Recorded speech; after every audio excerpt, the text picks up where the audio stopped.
On va parler aujourd'hui de l'histoire secrète de la Voix du Nord avec ce livre publié il y a déjà plusieurs années. Son auteur est avec nous, Frédéric Lépinay. Bonjour. Bonjour. Le point de départ, déjà revenons un peu sur la genèse quand même de cette histoire. Pourquoi avoir voulu comme ça retracer l'histoire du grand quotidien régional? Eh bien, j'étais journaliste au sein de La Voix du Nord entre 1990 et 2000. Le journal, je l'ai quitté à l'occasion d'une clause de cession après la perte de contrôle de La Voix du Nord qui avait été rachetée. Je me suis dit, j'ai vécu une bataille capitalistique au sein de cette entreprise. J'avais envie de la raconter. Et en fait, les 10 années que j'ai examinées m'ont entraîné à revenir beaucoup plus loin dans l'histoire du journal et en brosser une véritable saga, parce que l'histoire est une histoire très romanesque. C'est d'abord un journal clandestin, hein, La Voix du Nord, pendant la Seconde Alors, Guerre mondiale, mais c'est encore plus compliqué que ça, selon vous? oui, c'est une affaire de presse et d'hommes, de pouvoir, d'argent. En 1941, quand deux hommes se lèvent, résistent et décident de créer un petit journal clandestin pour informer la population du Nord, ils ne savent pas où l'histoire va les emmener. Les deux personnes sont déportées, l'un ne reviendra pas.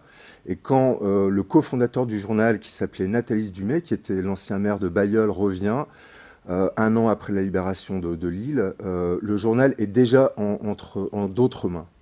Donc l'histoire déjà ne lui appartient plus.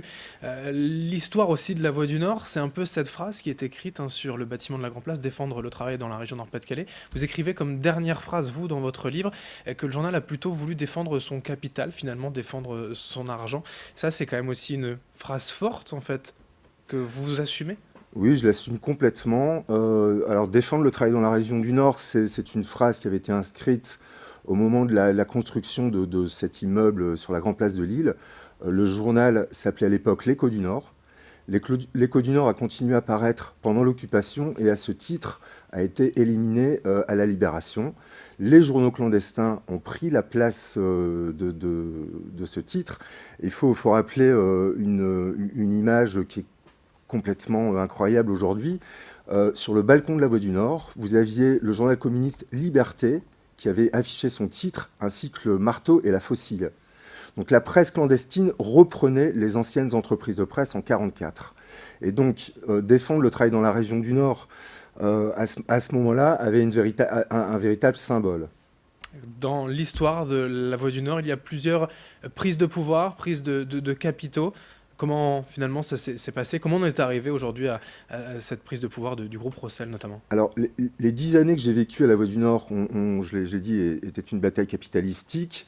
Le groupe qui dirigeait à l'époque le journal, d'anciens salariés qui étaient là depuis fort longtemps, avait décidé de prendre le contrôle de l'actionnariat du journal. Malheureusement, ils se sont fait doubler par une OPA.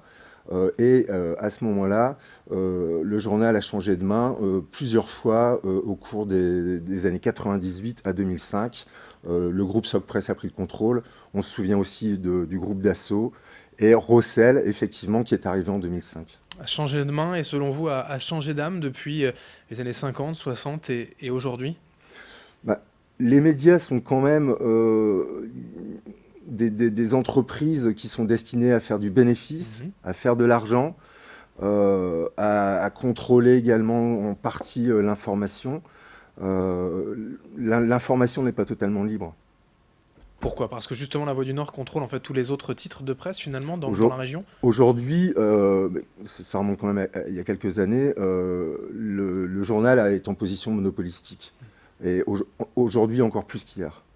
L'avenir de la Voix du Nord, alors sans évoquer l'actualité du groupe, hein, que vous ne maîtrisez pas forcément peut-être, mais en tout cas, ce plan social, 178 emplois menacés, qu'est-ce que ça vous inspire en tout cas par rapport à l'histoire de la Voix du Nord? Alors certaines subventions également du conseil régional, bref, un groupe qui fait quand même de l'argent mais qui licencie? L'entreprise doit se restructurer. On voit, il y a un chiffre qui est frappant, c'est la chute des ventes, hein. En 5 ans, ça représente quasiment 35 000 exemplaires. Je pense qu'il y a une réaction nécessaire de la part des dirigeants de l'entreprise.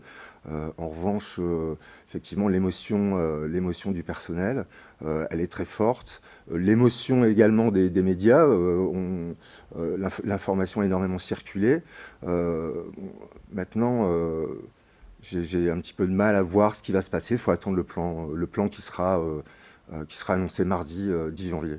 Mais ça vous surprend ou ça vous étonne? C'est une suite logique selon vous ou pas vraiment? Enfin, quel est votre sentiment quand même? Euh, Suite logique peut-être, parce que si on regarde aujourd'hui les cadres qui sont à la tête de l'entreprise, sont finalement les mêmes personnes. Il n'y a pas eu de révolution interne.